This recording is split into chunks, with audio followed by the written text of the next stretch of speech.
আহমদ বিন হাম্বলের একটা হাদিসের গ্রন্থ কিতাবুজ যুহুদ, এই গ্রন্থের 16 এবং 17 পৃষ্ঠায় একটা হাদিস বর্ণিত হয়েছে। রাসূল সাল্লাল্লাহু আলাইহি ওয়াসাল্লাম বলেন, দাখালা জান্নাত রাজুলুন বিজুওয়াবিন ওয়া দাখালা নার রাজুলুন বিজুওয়াবিন। একজন ব্যক্তি জাহান্নামে প্রবেশ করবে একটা মশার কারণে, একটা মাছির কারণে। একজন ব্যক্তি জান্নাত প্রবেশ করবে একটা মশার কারণে, মাছির কারণে। হতবাক সাহাবায়ে-কেরাম ক্বালু কাইফা তারা ইয়া রাসূলুল্লাহ, আপনি কি বলেন? একটা মশা একটা মানুষকে জান্নাতে নিয়ে যেতে পারে? একটা মশা একটা মানুষকে জাহান্নামে নিয়ে যেতে পারে? আপনি বলতে চাচ্ছেন কি? আল্লাহ রাসূল বলছেন, মার রাজুলান আলা কওমিন। দেখো এবার বুঝো তাহলে, দুইজন ব্যক্তি এই ফুলবাড়ি এলাকা দিয়ে পার হচ্ছিল। ওয়ালা মুসানাম, তাদের একটা মূর্তি ছিল। এই লোকের দাবি, ফুলবাড়ি এলাকার লোকের দাবি, মান মানরা আলাইনা ফালিকাররিব লাহু শাইয়া। এই লোকের দাবি হলো, যে ব্যক্তি এদিক দিয়ে অতিক্রম করবে রোড দিয়ে, ওই যে স্ট্রিট বেগার,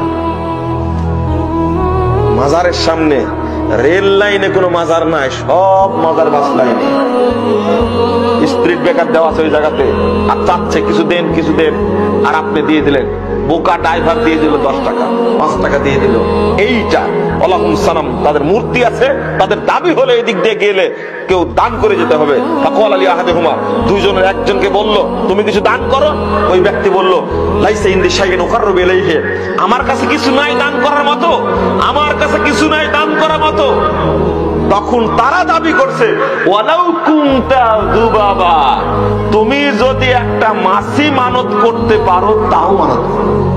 ফাকররাবালহু যুবাবা, আচ্ছা ঠিক আছে, আমি একটা মাছি মানত করে দিলাম, মশা মানত করলাম, যে এই মাজারে একটা মশা দেব, মানত করে দিলাম। আল্লাহ নবী বললেন, দাখালান নার, ওই ব্যক্তি জাহান্নামে চলে গেছে। ওর অন্য যতই নেকি থাক, 70 বার যদি হজ করা থাকে, 70 কোটি যদি মসজিদ তৈরি করে দেয়, যদি হাজার হাজার কোটি টাকা মানুষকে দান করে, সিয়াম পালন করে, যাকাত দেয়, ওই আমলের কোনো দাম নাই। ওই মশা দান করা মাত্রই সব শেষ।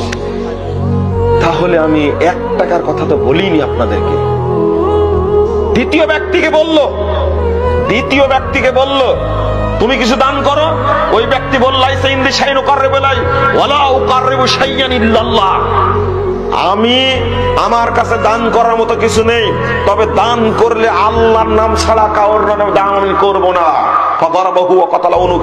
তাকে ধরে মারতে লাগলো, মারতে মারতে মারতে মারতে একবারে হত্যা করে ফেললো। আল্লাহ নবী বললেন, দাখালাল জান্নাহ, ওই ব্যক্তি জান্নাতে চলে গেছে।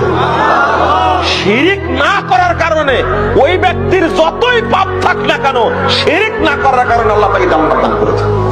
আমি যেটা হাদিসটা আগে বললাম, পরের হাদিসের সাথে কি মিল হলো? অর্থাৎ শিরিক করে মারা গেলে ওর নেকি যতই থাক কোথায় যাবে? জাহান্নামে। আর শিরিক না করে মারা গেলে পাপ যতই থাক কোথায় যাবে? জান্নাতে।